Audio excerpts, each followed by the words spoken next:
بسم الله الرحمن الرحیم. ستړي مسئ. ډیپریویشن یا هم محرومیت چې ورته وایي، او کله کله ډیپریویشن پر ځای باندې ډیری وختونه موږ په اکثره ځایونو کې د ډیپرایو اصطلاح هم وینو.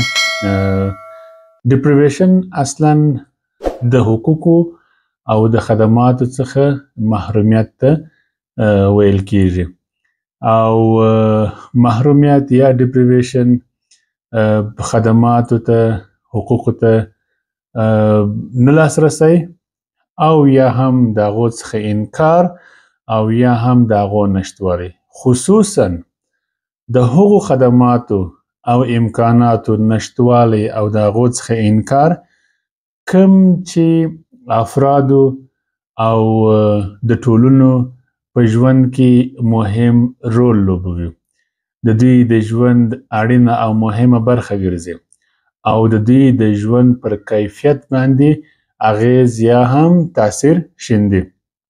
او دا محرومیت په مختلفو برخو کې ترسره کیدای شي، مختلف انواع لري چې د انسانانو د ژوند مختلف اړخونه متاثره کوي.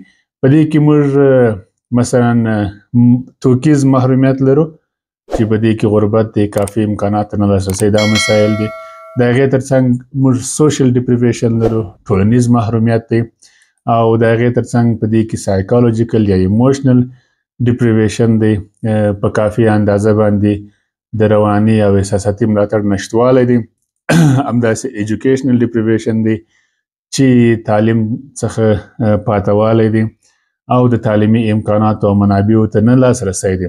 هیلث ډیپریویشن موږ لرو چې په دې کې د صحي خدماتو، تغذیې او نورو مهمو روغتیایي خدماتو څخه محرومیت دی یا د هغو نشتوالی دی.